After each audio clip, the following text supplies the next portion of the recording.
Yeah! Welcome to the show. Dude, this is unbelievable because you just texted me or you called. I've been in I've had no notifications, nothing, like total work mode, trying to put this video together over the past couple hours. And all of a sudden I look down, I have text messages, I got calls from you, from Joe, from Henry. And then all of a sudden I realize I didn't schedule the fucking show. You didn't schedule it, and I had texted you earlier because I didn't have it, and I was like, I wonder if he knows. And then, about, I don't know, maybe about 10 minutes ago, I called Joe Manueli, and Joe's like, what do you call me for? I go, I need you to get in touch with EV or call Tara and tell him to get his ass in gear. Well, dude, it was a process to get here and creating that show. But basically, this video that I was creating, Thrill, I just told you about this, which is wild. But 23 years ago today, on August the 22nd, I made my big league debut. I wish we'd have known that because we'd have celebrated that last year because we'd have had 22 years on the 22nd. So, but we'll take 23 on the 22nd. Congratulations on your anniversary of your big league debut. Yeah. Well, dude, so today this is obviously very relevant because we had the kid, Kyle Harrison from De La Salle High School, get called up, the Giants' #1 prospect, make his debut for the Gigantes. Did you see any of Kyle Harrison and what transpired here earlier in the game? Yeah, I definitely did see Kyle. I saw him in the minor leagues, and the talent's there. The reason he kind of helped him for as long as they did was they wanted him to polish up his off-speed stuff. He's got a slider and a changeup. They wanted him to polish that up, and he was doing a good job. And just like the other guys, with as many moves as we make, they're trying to find the right formula. So they're going out there and dunked old Harrison out there today. He threw 3 1/3. He had 65 pitches, 43 strikes. So he threw the ball pretty well. The only blemish he had was he left one right there for Bryce Harper, who took him deep, 2-run shot. But other than that, the Giants have come back, and they're winning 3-2 in the top of the 8th right now. We got a man on second base, 2 outs.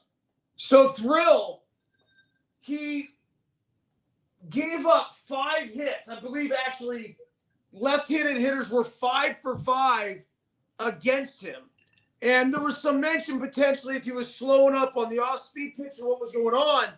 But it looked like lefties had no problem with him at all. Yet he was blowing fucking fastballs by right-handers like it was his job, man. Yeah. Or it is actually his job. Yeah, no. So, the one thing that, you and I talked about it before, and I even said it on KNBR this morning. I was talking about him this morning. He'll sit 94, 95, but he's got another gear. He's got another gear. Every now and then he just cuts one loose, and it explodes out his hand. There goes Meckler up the middle. Had him played right. Yeah, dude. So I was looking at that, and he throws the first couple pitches at 94, right? And then he reared back with 2 strikes and threw 97 at the neck. And I'm like, holy shit, that is another gear. Yeah, and when you see it in person, it's actually really impressive. Because you see the nice easy fluid motion, and then you see one and it just goes and it explodes, and you're like, oh, what the hell was that? And like I said, that was a early on Madison Bumgarner type of thing. He had that extra, he threw a 93 and then he had a 95 in there. And he's got it. He's definitely got it. His big thing is walks. If he can stay away from walks, he's going to be okay because he's got the stuff. And today, like I said, 3 into 30, only walked one. So that, for me personally, that's a good outing. They left him out there for 60 something pitches. And as anybody else, with those throwing those high fastballs, he's going to get a lot of foul balls. He's going to run up his pitch count. So he's going to have to get his pitch count up a little bit more. Yeah, it's interesting because these guys in the minor leagues don't throw a lot of pitches. You can call it whatever you want. I'll refer to it as the coddling of the professional baseball arm these days. I think it's a fucking joke, honestly. It's embarrassing at how few pitches these guys can actually go out there and throw. They're trained to sprint. Like even the starters now, they're trained to go 4 innings. I don't even know if they're fucking trained to go 5, man. No, I agree. I mean, for me personally, it's, I don't know what happened to the guys that, 100 pitches. No, nobody throws 100 pitches anymore unless you're a stud like, Verlander or Scherzer or somebody like that. Nobody goes 100 pitches. It's like, all right, give me your best 40 pitches or 50 pitches and we'll get you out of there. There's something wrong with that though, Trey. Right? It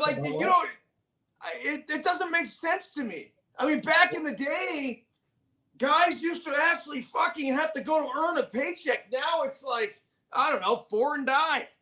What happened to the pitcher that actually could go a CG? It's like there's so few and far between now. Yeah, talking about pitchers not throwing complete games. Oh my gosh. Coming out the game in the 3rd or 4th inning. Oh my gosh. I saw that there was like a post on Instagram that showed that Bob Gibson was throwing like 9 innings every game in 68. He was like 9, he would go 9, 9, 9, 10, You're 9, right. 9, 9, 12, You're right. 9, 9, 9. Yeah. 13, Yeah, 11, yeah, something you're right. like I mean, he was like, hey, I'm the best that's out there. I'm gonna go out there and keep chunking until the game's over with. And we even said that about I had that conversation with Gaylord. Gaylord told me one day, he's like, man, I used to throw 160, 170 pitches. They'd come out there in the 7th inning, find out how I was doing. He says, I ain't coming out because I'm better than the guys y'all got down in the bullpen down there. And that was just the way they thought about it, and you look at guys like, Glavine, Maddox, Jamie Moyer, they tried to induce contact early so that they could drive their pitch count down so they could go later in the game. And now, and I mean, this is just where the modern day has gone. If you look at everybody's drafting these guys that throw, 1,000 miles an hour, but they throw in high fastballs. High fastballs get fouled off all the time. And it drives the pitch count up, and you have to go get him after a while because he's going to get wore out because they just keep fouling stuff off on you. Okay, well, I have a question because here is Kyle Harrison. This is the #1 prospect in the San Francisco Giants organization. He's got filthy stuff. He's 94 to 97 miles per hour. He had 2 outings before he got called up to the big leagues in which he punched out 11 guys and he walked none. A very encouraging sign. Something that made me scratch my head a little bit, though, is that in those 2 outings, he had only pitched 7 1/3 innings. So that means he went, I don't know, 4 one game and then 3 1/3 the next. What are we doing? So now we get to this 60 pitch mark, and in his debut, he throws 3 1/3, 5 hits, 2 runs, 2 earned runs, 1 walk, 5 punch outs. The walk to punch outs looks great. The 5 punch outs is awesome. But if we're trying to win fucking baseball games here, which obviously they are, and they're doing a great job of it, is that the job now of the starter, just to turn the ball over to the bullpen? Well, as of right now, as far as San Francisco Giants go, yeah. I mean, we even have straight on bullpen games. You guys, we've talked about it. They've had it before, and that's just the way it is. But, for me personally, That's why a guy like Logan Webb is so valuable. I mean, he throws sinkers. He throws strikes. He gets contact on the ground, and he goes 7 and 8 innings. And that's the way a starter should be. And, for these guys that just rear back and chunk the shit out of it, and, you're gone after 3 innings, it's like you might as well just call him a long reliever. Shouldn't that add value to a guy? That the guys that can eat more innings? Like that's you would think. I mean, you would think. I mean, because you instead of having a bullpen games, you save the guys in the bullpen. So have you spent some time around Kyle Harrison? Yeah, I have in the past. I hadn't seen him this year, but I've in the past I've been around him. Good kid. Went to De La Salle over there. Across the bay. Actually, his principal is a good friend of mine, and I actually saw him at the last homestand. I visited with Joey Aliotti a little bit, and just he raves about the kid. His wife raised the kid, and then when I'm around him, just good all the way, all around type of person. He definitely has a golden left arm, and so we just got to keep him healthy, let him keep chunking it.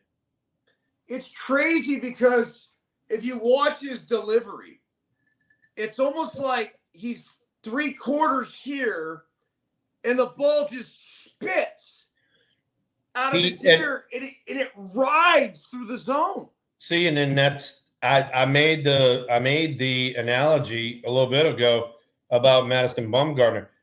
Madison was the same way. Madison was 3/4, and he got up underneath it, and he made that ball ride up in there.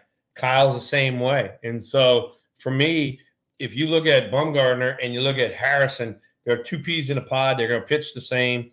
Bumgarner has had better control of his off-speed stuff. Harrison's going to have more power. Yeah, dude. The thing about Madison Bumgarner, that guy had some fucking balls of steel, dude. Holy shit. Big time. Big time. Tell you what, Harrison's no wussy. He'll come right at you, too. I mean, so he ain't going to back down. And, like with Harper earlier, he beat him on a pitch. Shit happens. But he next pitch, freaking strike one. So, he's coming right at you. We got Camargo coming up. I don't know anything about this guy. But one of the guys I want to talk about Meckler.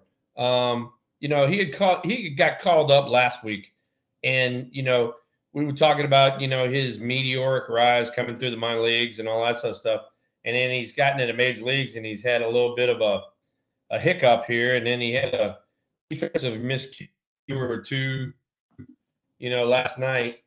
The one thing that you're going to have to do with kids is you got to be patient. And I mean, I hate to say it, but here we're in the middle of August, dog days of August in a race, and he's coming up. So, they're going to make some kid mistakes. The major league game is completely different than the minor league game, and you just kind of got to stick with them.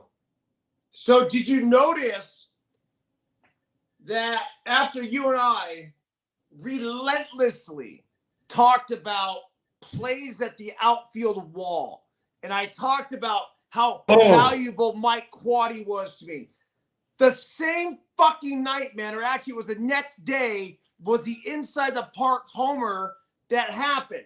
And then last night, another inside the park homer where they go to Philadelphia. I just hope that it was Meckler and the rest of the boys practicing and understanding where those angles are, because I don't know who was in right field, but whoever was in right field should have fucking been there to get that ball, because he should have been sprinting over knowing that he had the wall in the angle and it was going to shoot back to him. So You're right. Oh, man. Dude, you're right. So here's the thing. Here's the thing. All right. You make a great point right there. We even talked about it on last week's show about how when the ball hits the bricks at Oracle, how it just caroms off like crazy, right? So what happens last week? Freaking Slater goes running over there. He doesn't break down. That ball hit them bricks and freaking rocketed off that son of a gun. All right.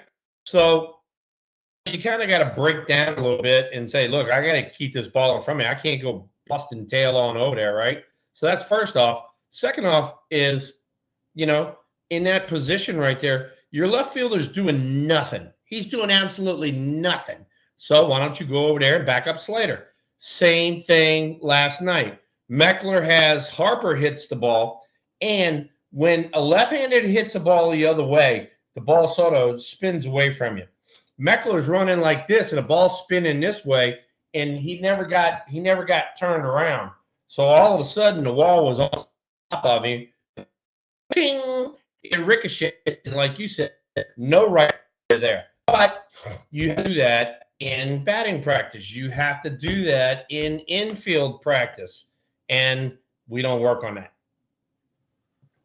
I'd love to see, and I just said this, but I'd love to see what the Giants do or any of these other teams do as they go into visiting ballparks, because that was a standard procedure. Yeah. Immediately, we go into a new ballpark, and I don't care if it was Mike Quade when I was with the Oakland A's, or it was myself when I was with the Colorado Rockies or Baltimore Orioles, or Lee Tinsley when I was with the Arizona Diamondbacks, and Lee would bang balls off, and that's when I would settled in there, and Lee and I had the same routine that Quade and I had, because Lee would ask me, he's like, what do you want to do? And I'm like, dude, this is what's like really help.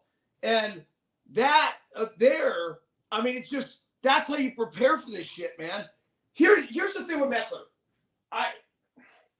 Bro, this is what, in my opinion, is scary by taking a kid who was in the minor leagues and you call him up and all of a sudden you throw him into the fucking fire, is that he's going to go X amount of games played, right?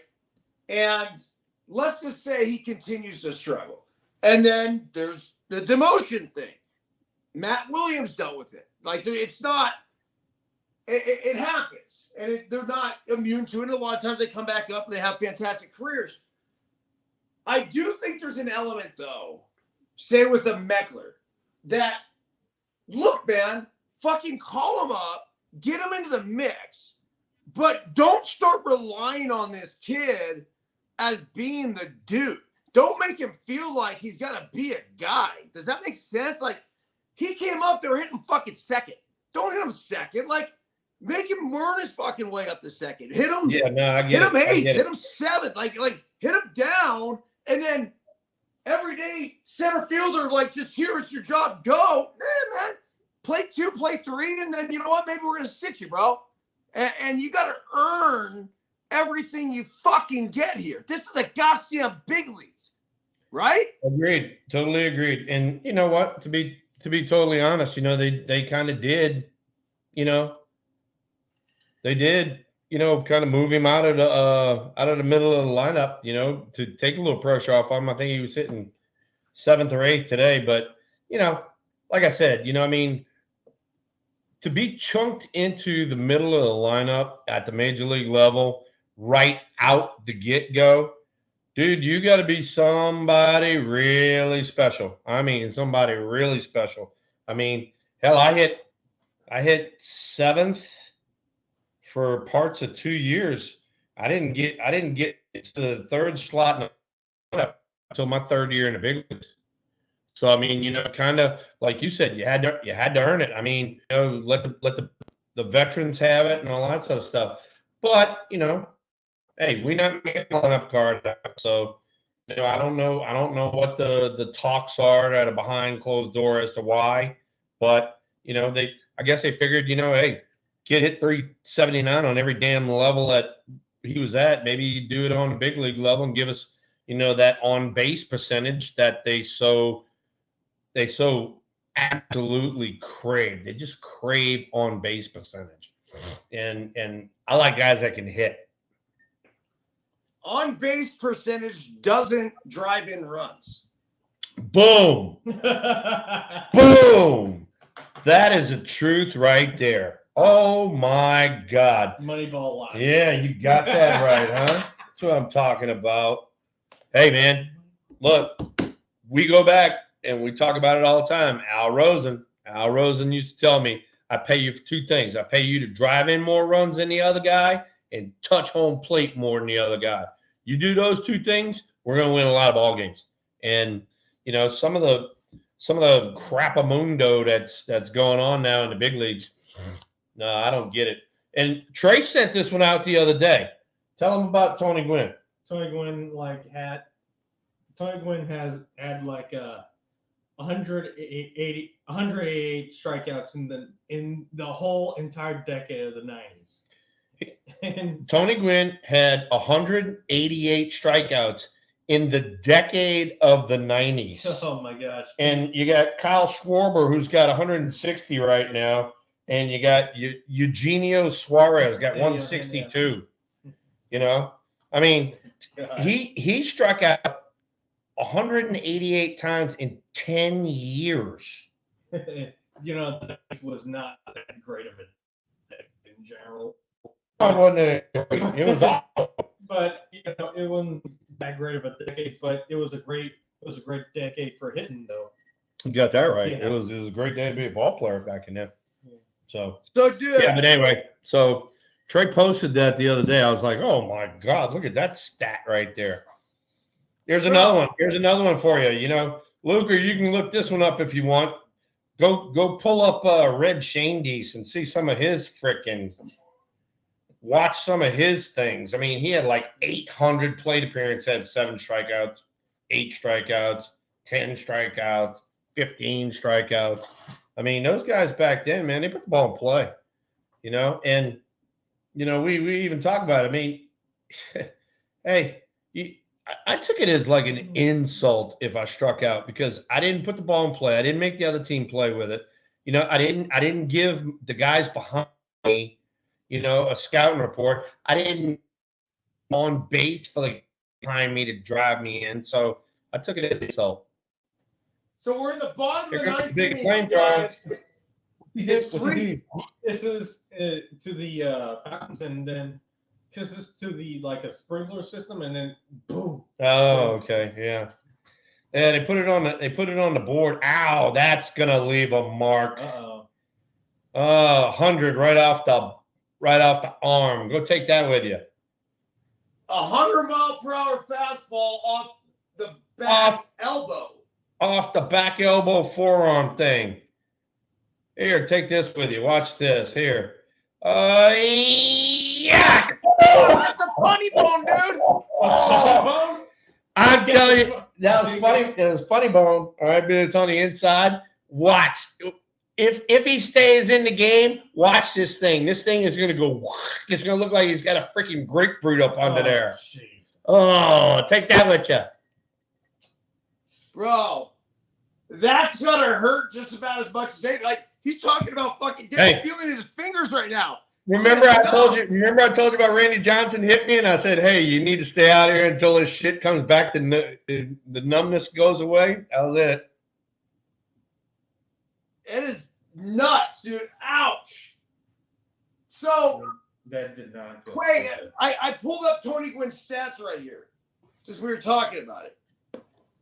And are you ready for this? Like, let's just say this, from 1984 till 1999, he had well over 400 plate appearances in every single season, right? In many of the seasons, he had 600, 500, whatever. Let's work within those parameters.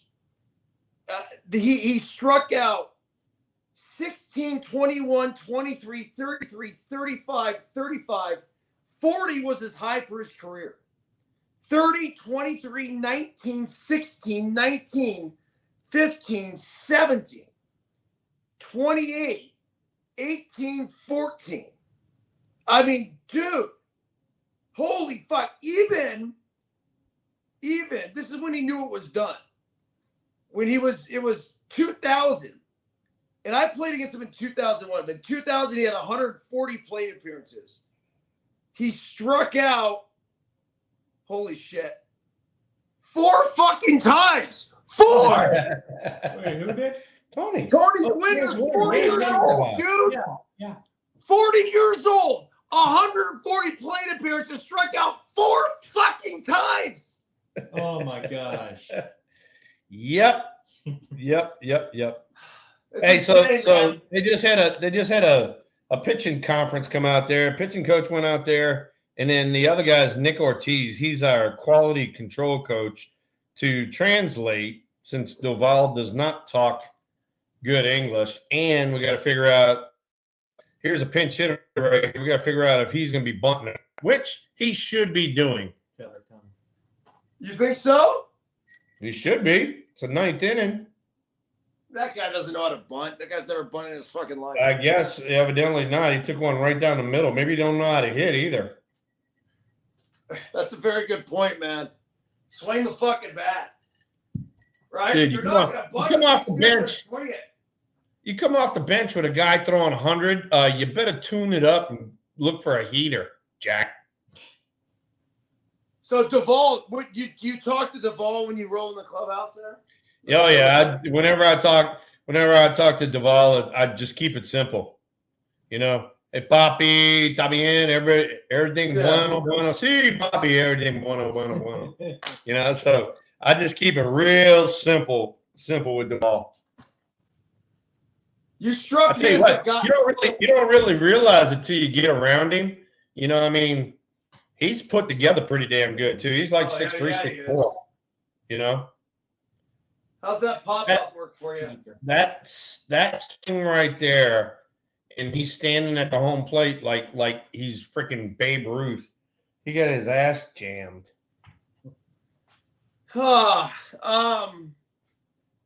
Thrill. So the other night, there was a guy, Luis Castillo, a pitcher for the Seattle Mariners, threw 47 straight fastballs to the Chicago White Sox and was dealing. Hey, if they can't hit it, keep throwing it.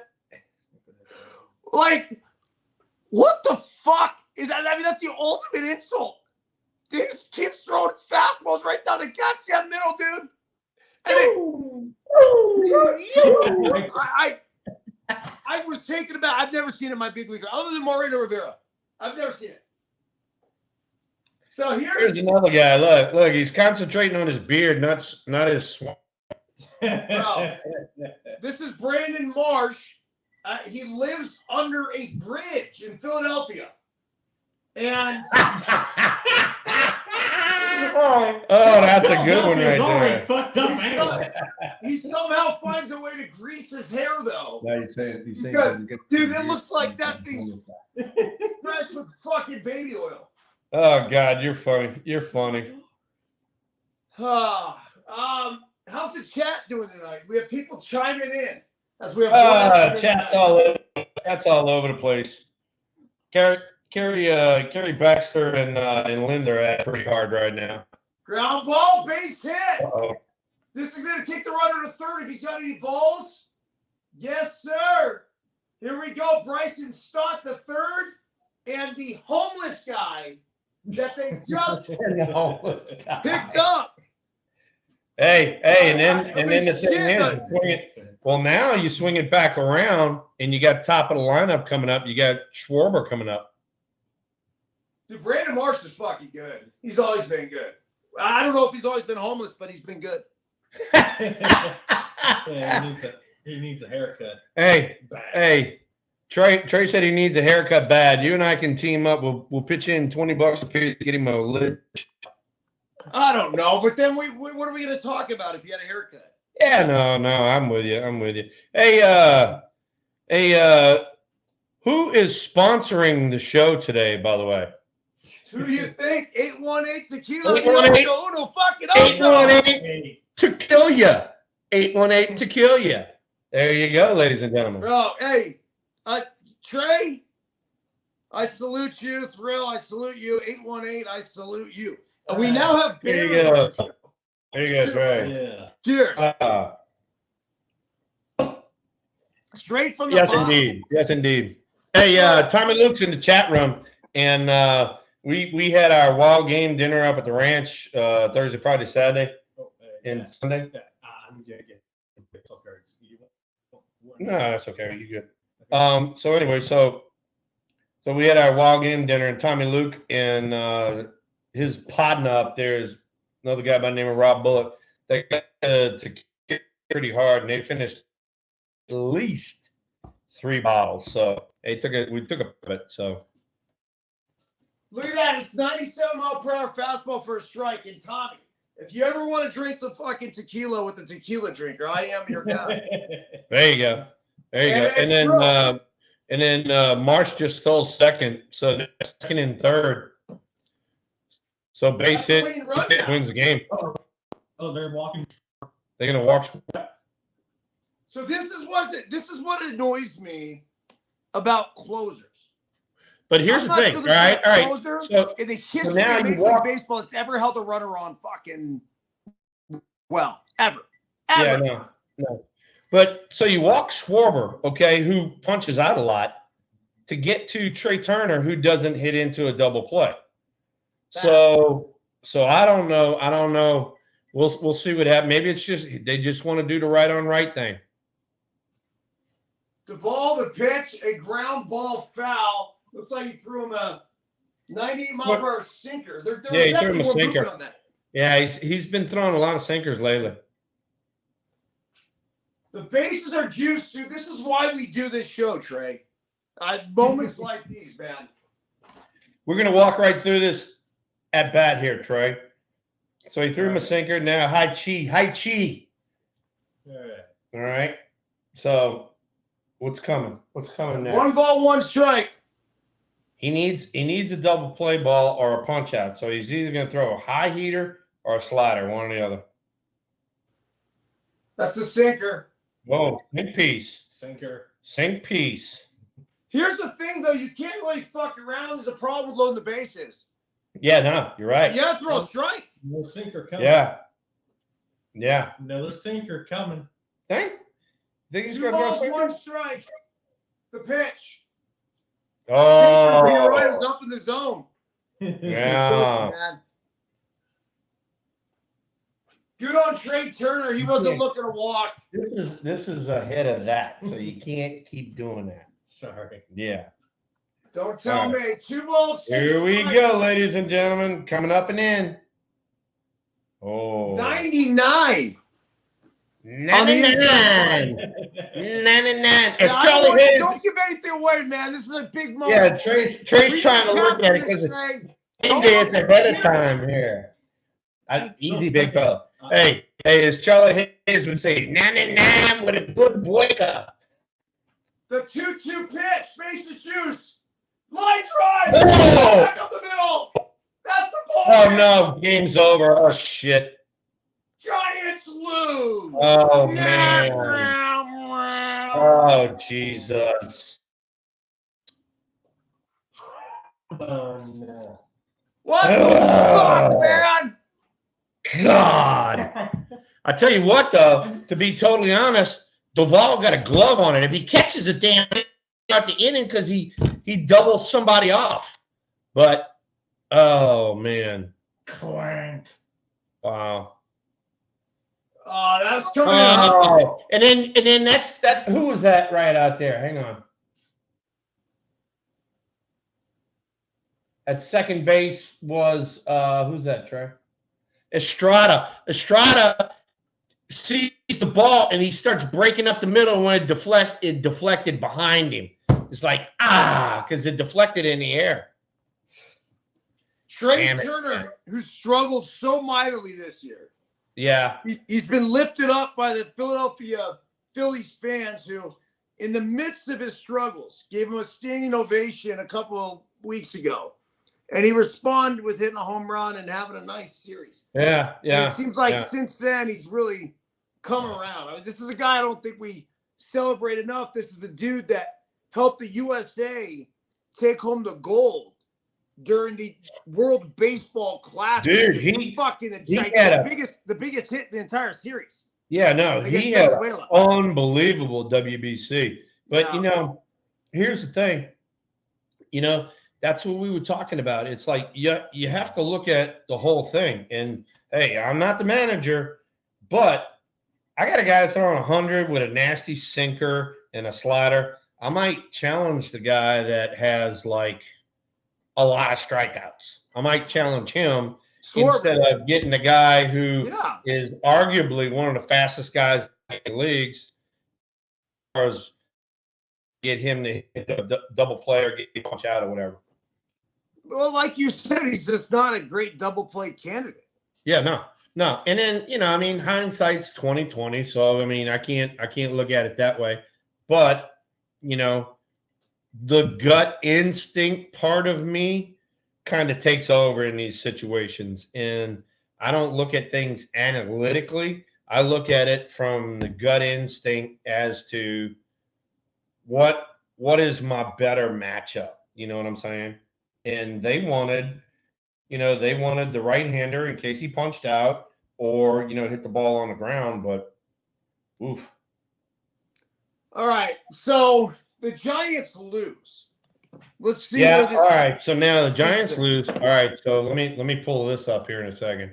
So that is loss number 12 in the last 16 games. You basically, I hate to say it, but you kind of ruin, Kyle Harrison's big league debut. So that's kind of, we'll have to get him a win some sort of way or another. But, as of right now, I don't know what happened with the trade. Did you see the rest of the scores tonight? I got it right here. Currently, all right, how did the Dodgers do? The Dodgers, bro, the Dodgers are obsolete for you guys. You're nowhere fucking near the Dodgers. Yeah, but the thing is, depending on what they do is whether we stay in the wild card or not, because we're starting to bail out the wild card now. Well, that's what I'm saying. You're a half game up on Arizona. You're 65-61. You are the very last. Arizona's ahead. They're ahead of you. At least they have you placed there. So ready for the wild card picture right now? All right. I'm coming. Hang on. All right. So now Philly, we're tied with Arizona for the last spot in the card. And Cincinnati's a half game back. Yeah, Cincinnati's a half game back. Miami's a full game back. So the big thing that I'm looking at, all right, I'm looking at kind of the big picture, and this is kind of what we were talking about before, is the fact that, dog days of August, we're playing all of these first place and in-place teams. We have to find a way to play better, and not the losing 12 out of 16 is not going to cut it. It'll probably push us out of the wild card if we keep it up. Their expected win-loss total, this is interesting, they have this on here, is 81-81. So they're outperforming what we thought they would do and what the gamblers even thought they would do. But that was early in the season and stuff too. So, well, look, man, it's going to be a dogfight till the end. Overall, though, just recapping today, Kyle Harrison, a successful big league debut. He gives up the home run to Bryce Harper, and basically that was it. He strikes out 5. He walks 1. So I think he can hold his head up high. But at the same time, I want this to be a simple reminder to the San Francisco Giants and to every baseball fan that is in existence. You have to go 5 innings to get a fucking win. And so we need a pitcher, and we need to groom pitchers that go fucking 5 innings plus. Fuck! Totally agree.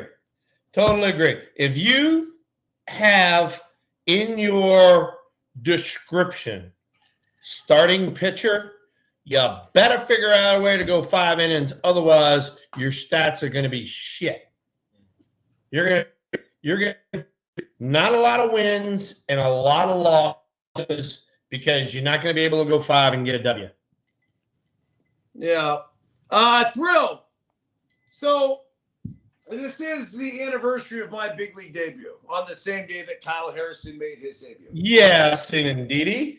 Okay, so I'm going to share with you a quick story of basically how I got the call, and then I want you to I want to hear yours. So I'll give you a minute to rehash as I go over this. But basically, I was in Sacramento.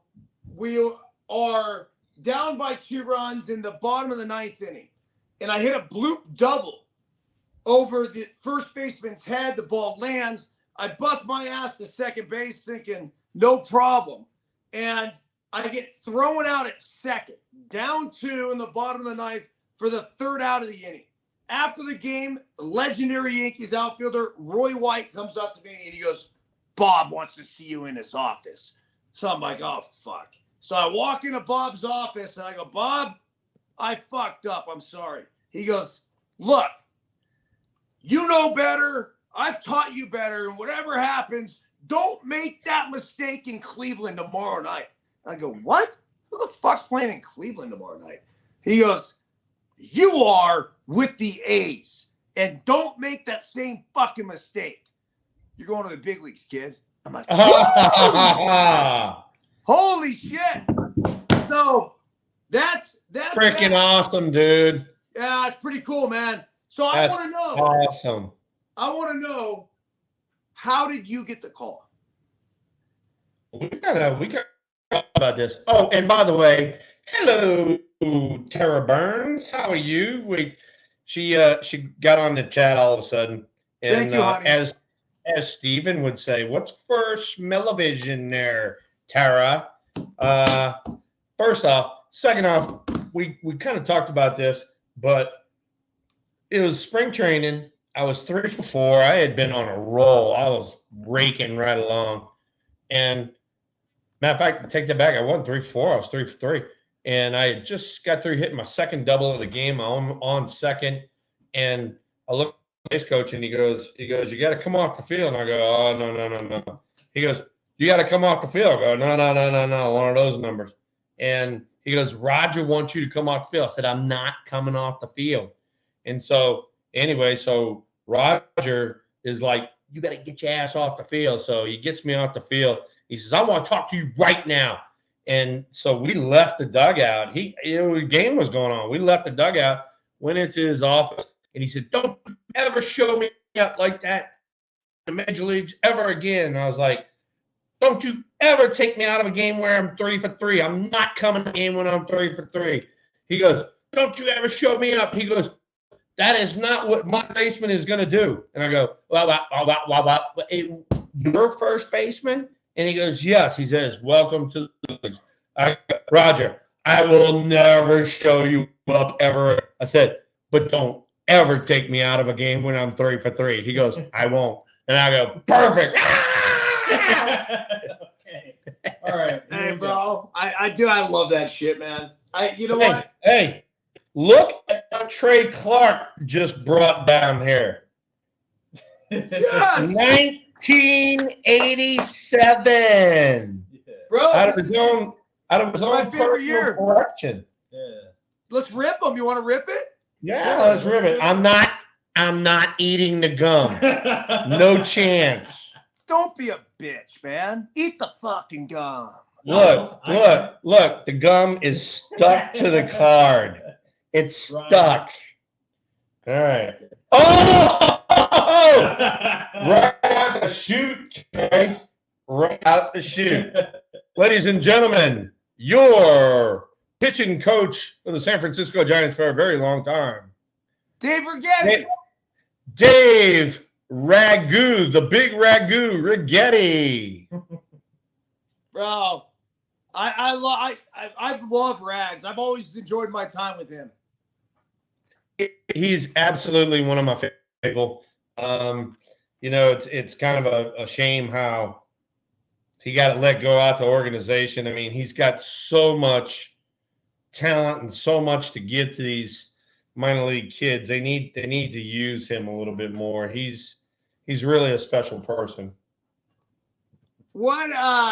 He also threw a no-hitter with the Yankees too. Let's not say Yeah, money, right? On the 4th of July. Oh, nice. Trey said on the 4th of July. 4th of July of '83.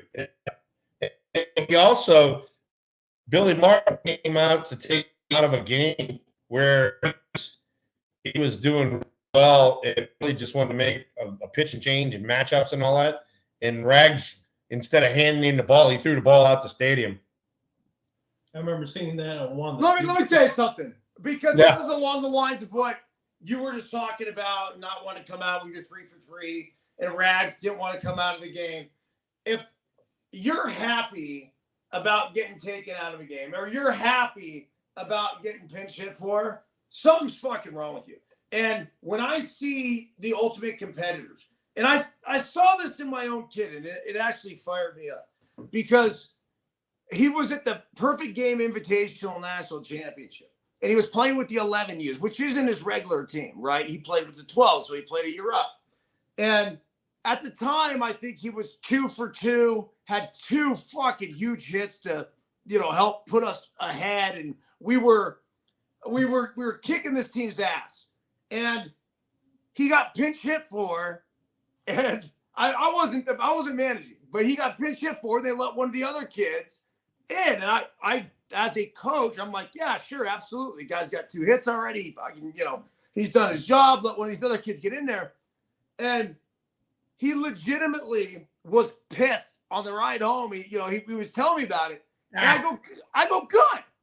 I'm not going to tell him no. Don't be pissed. I said, be fucking pissed, because that's the competitive spirit that I need you to have if you want to play Major League Baseball, and you don't ever lose that. Don't ever think that you should ever be pinch hit for, or don't ever be happy about it, at least.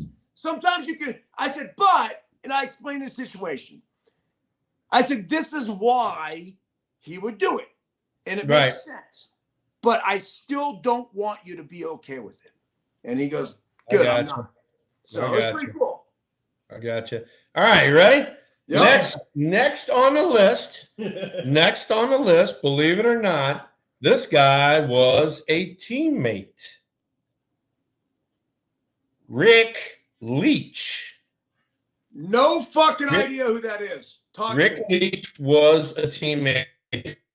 He played for the Blue Jays. He played for the Giants. I think he played for the Tigers too, if I'm not mistaken. And Rick Leach was also the starting quarterback for the Michigan Wolverines. That's badass. So there you go. Shame on me for not knowing who Rick Leach is. There you go. So that was he was, believe it or not, Byrnesy, he was there in Trey, what does it say when he was with the Giants? Does it say it on there? No, it doesn't say. All right, what was last year there? I think What was the last? 86? 86. With us in the 80s, I want to say even 88. Dude, listen to this. Dude, ready? So, this is cool. Rick Leach is a former college football player and professional baseball player. Leach was an all-state quarterback at Flint Southwestern High School in the fall of 1974 and the University of Michigan starting quarterback for 4 consecutive seasons, leading the Wolverines to 3 consecutive Big Ten Conference championships and 3 appearances in the Rose Bowl. As a senior, he won the Chicago Tribune Silver Trophy as the most valuable player in the Big Ten. Dude, if you have I've said this a lot because I've told this story several times about how I told Tom Brady to quit football and play baseball. But there's the one position in football that if you play, I would tell you to keep playing that as long as you can before you even think about playing baseball. Does that make sense? Yeah. If you're a quarterback and you have the potential to be a top-end quarterback at the NFL level, dude, like, you're on a different planet. Yeah. No. Not only that, he chose baseball. So, hey, Tara's firing it up in the chat room, talking about guys drove through the middle of the hurricane. What did you think of that? Bro, like, don't ask me about that shit because Hey, What do I think about that's it? That's coming from a guy that has to go through it every year. You guys are getting a little taste of what we got to go through. Bro, you know what we got? Sarah, we gotta go. There's a hurricane coming. I'm sitting by the pool. There's like a white fluffy cloud. I'm barefoot, have maybe a little drink in my hand. There's a hurricane. I'm like, dude. That's him. Never right. We gotta get out of here. I'm like, ugh. I'm here to see my friends. We go out to my friends. We gotta get on the road right now. It's like 10 o'clock at night. I'm not driving 10 hours at 10 o'clock at night. Let's stay tonight. We'll figure it out. There's a hurricane coming. And an earthquake, and this an earthquake both happening in Los Angeles. Bro, right there. Trey, we drove through. It's called a hurricane, man. Look out for a fucking hurricane. We went through it. We literally were driving through that section of LA when the hurricane / earthquake equals hurricane happened. Hurricane. The We're getting hurricane. all the warnings. And for Run all for of your us, life, flash floods, and then you get the next morning. Stay put, earthquake, duck and cover. Like It's a fucking joke. hey, and for all of us Giants fans out there, hopefully y'all can see that. That is Chavez Dodger Ravine Stadium. flooded. Dodger Stadium underwater. Hang with them. yeah, I got a word for that, but I don't think I'm allowed to use it. What? Toilet bowl. Hey, we didn't about this, but I'm flying to Reno tomorrow to do the see Big and all that. Are you guys coming up there or what? Yeah, I gotta buy you guys a drink or dinner or something. Let me know. Let's do dinner, dude. Let's carve out some time. We'll do it. We'll do a dinner. I know you have dinners and shit and whatever. Just let's do. Girls are showing horses, so we're down Friday for schooling. Bro, we're down there anyway. You just figure it out. Let me know. Yeah, we'll do something. Give me a 3-hour window we can hang, dude. No That's problem. perfect. I'll give y'all plenty of heads up. I ain't gonna spring it on you. We're here. All Coming right. in. And tell Battleborn Mike, I'm bringing the fucking turtle. There you go.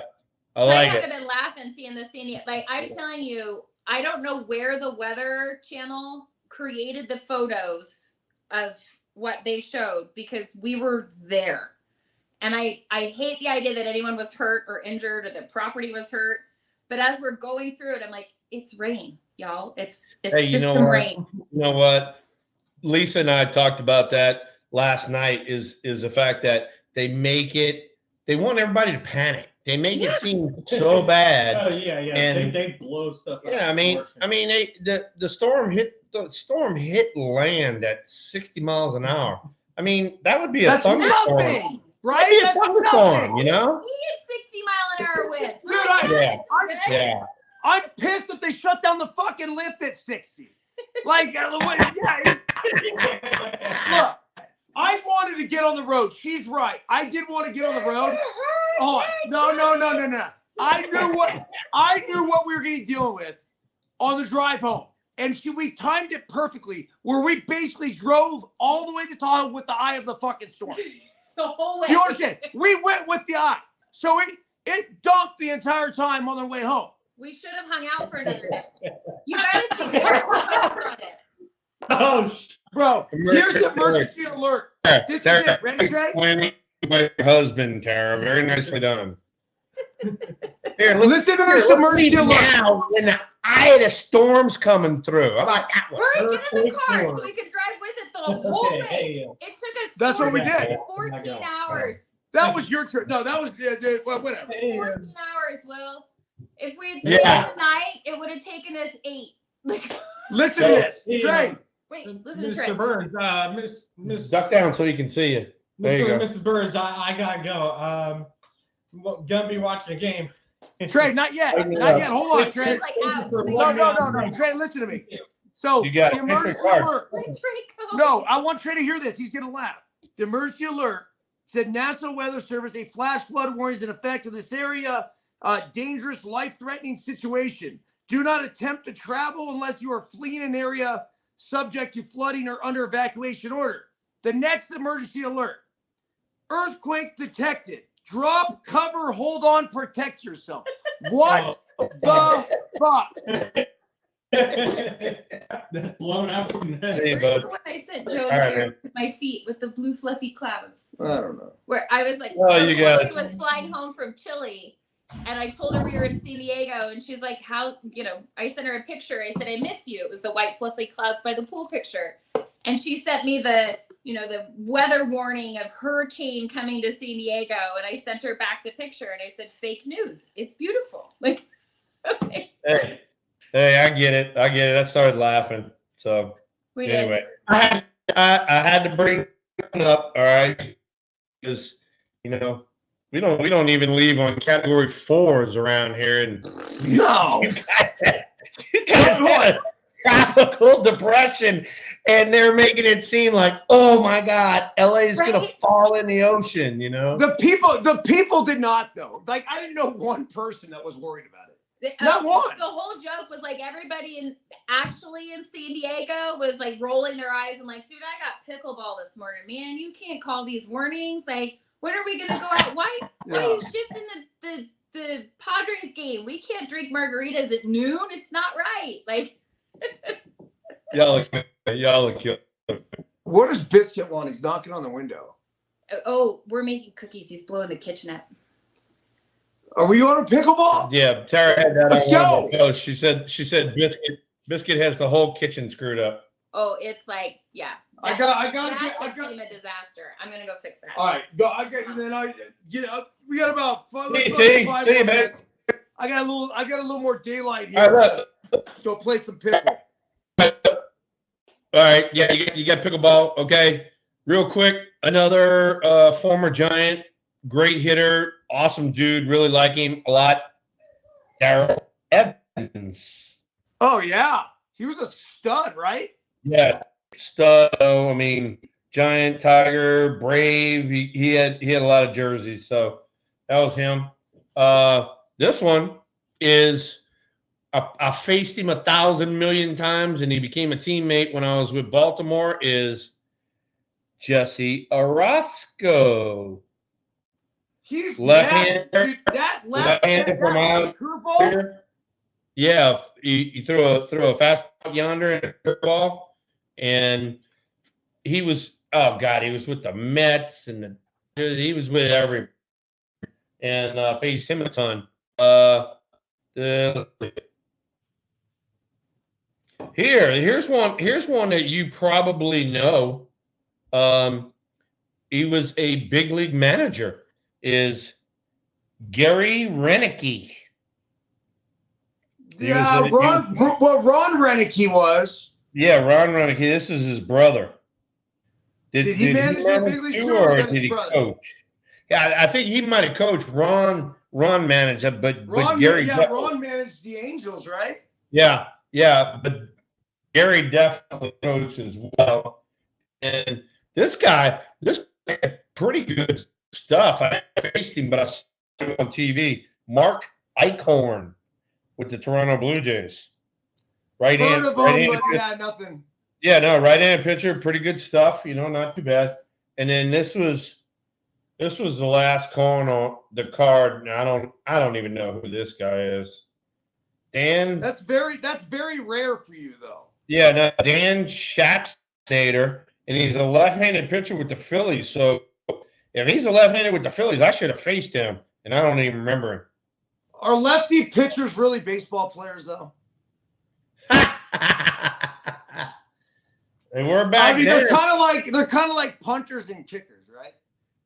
Hey, look, they come in with one to get the lefty out. So anyway. So are you? When do you come? Are you really coming tomorrow? Yeah, I'm flying tomorrow. I'm gonna have dinner with Battleborn and one of the guys that we know there, Jared Overmeyer. We're gonna have dinner tomorrow night. Thursday we're gonna shoot. Thursday night's an appearance. Friday is a golf tournament and then a banquet night, and then Saturday I gotta drive to San Francisco because I got a party for Mike Murphy, and then Sunday is Mike Murphy's induction into the Sports Hall of Fame plaque thing, that they put on the side. They're going to have a big deal for Murph. And you're speaking at that. Do you have your speech prepared? No, I ain't even started. I'll make it up. There's certain shit that you just got to kind of let fly, right? Yeah, no, I mean, look, I got stories ready to go. Yeah, I got like 3 stories about Murph, and so I mean, you got like 2 minutes to talk or a minute and a half or whatever it is. So I'll tell a few laughing and giggling stories and just talk about how great a dude he is and give him all the props. So there you go. I love it, dude. All right, so you just pick a day. I mean, it sounds Friday's you said Friday's the best. Saturday you're leaving, so it basically be tomorrow's Wednesday. It's either Thursday. It's either Thursday night or Friday night, one or the other. Okay. Whatever's better for you, man. I'm easy. You take your pick. All right. Anything else, dude? Anything else you got on your mind? I mean, we talked about, all the hype, around Harrison, and he came in, he did a great job. He was as advertised. They're showing some of his replays on online right now, and so it was the stuff that him doing. I was just fucking calling you, Byrnes. I saw that, you fucko. Oh, God. How did you let him in? Come shooting on Thursday. I mean, what I am. did I shoot? I'm going. You're going to shoot whatever we hand you. We will keep you safe. Even though you're a fucking squirrel, we'll keep you safe. No tequila on the range until you're done shooting. Then you can have all the tequila you want. Come shoot with us Thursday morning. Come on. Thursday morning would be a tough time to go shoot. But where are you go to a gun range, or are we going to be killing fucking animals? We're going to Jared's Ranch. We're going to be killing steel targets all the way out to 2,100 yards. Come shoot. Thursday morning? For your enjoyment, 2,100 yards is more than a mile. Yeah. Bro, I don't know if I can hit something that's like 15, 20 cars. But the candlestick seats are probably about 30 yards away from me right now. I'm not sure if I can hit those fuckers. You can with the proper training, which we can get to pretty quickly. Hey, you stay your ass away, all right? And we'll see you at dinner, all right? I'm not but I'm not breaking in a fuck you. I'm coming freaking away. He don't even want to fuck around with it. He's like, I'm not wasting my time. I'm here. I like Will's there for. He's all business. Oh, he's all business. I'm going there for a specific. I'm going for a specific purpose. You can come with me whenever I go screw around, then we'll go do that. So you're locked in on this shooting session, huh? Oh, we just went to the ranch and I just shot. Oh, maybe. I don't know, 100 rounds through a high-powered rifle, which is a lot. So, yeah, I shoot. It's like a game. There's a thrill. I have a hunter buddy of mine. His name's Jason Henderson. And he said that there's people in the shooting world, and this guy's a big-time fucking hunter, man. He said there's people in the shooting world that said that you're a better shooter than you were a baseball player.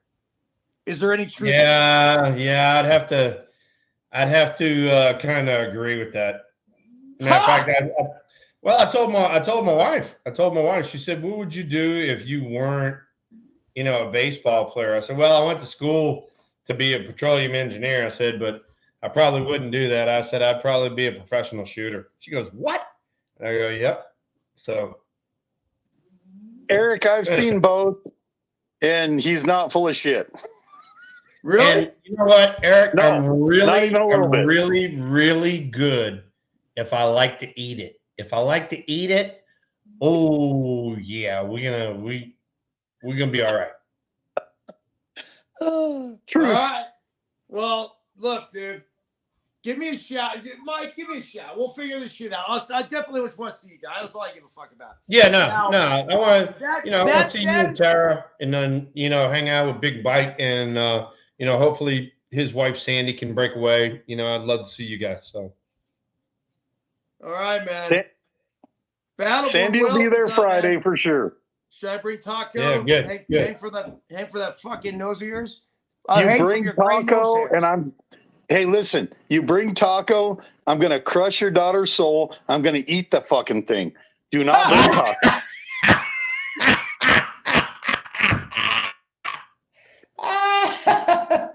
Hey, dude. I'm just letting you know. All right. I live in the South, and we get a lot of sunshine and shit like that. You got to put up freaking window shades or something in your room there, dude. The sun's killing it right now. Oh, I know. I'm moving. I have lights. It's just such a weird time. So, all right. On that note, I'm going to play pickleball. Fuck you guys. Cool. Yeah, that's what you need to do. Go hit a freaking big ass fat ball with a paddle that you can't freaking slam it and shit like that. Oh, I slam the fuck out of it, dude. I really do, man.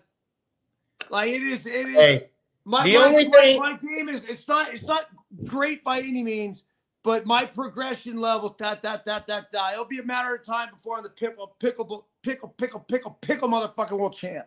Well, I can just tell you one thing. The only thing I worry about pickles is when Big gives me pickles and I eat the shit out of them. That's it. Pickleball, you can kiss my ass. Hey, Mike, are you gonna bring me some pickles? I got 4 cases of pickles here right now. Making about a case a week. Let's go. We go to the ghost pepper pickles? No, I didn't make any fuck you pickles. I made them for your wife, and you'll eat them. There you go. We just brought a few jars to the ranch, and the boys ate on them and they loved them, Mike. So nice job. Thank you, Will. All right, dudes. Well, I'll see you in the next couple of days. Will, safe travels. Mike, one more thing for you. That was too easy. All right, people. Look, I'll stay in touch with you, and whenever you and Tara want to break away, like I said, either Thursday night or Friday night, Thursday night or Friday night, either one. So we'll figure that out, and then whatever works with Mike too, and then we'll get it done. Plan, bro. Sounds like plan. All right, dude. Everyone else, I imagine you're probably off next, because you're going to be in San Francisco next week. Yeah. I'm in San Francisco, believe it or not. I'm gonna be there next week too. So yeah, next week. The following week, game on. Right after. Bro. Oh, and by the way, it's the day after Labor Day, so we'll let everybody have a good Labor Day holiday. Get swinging thing, and we'll talk. All right, buddy. One more thing for everyone else out there.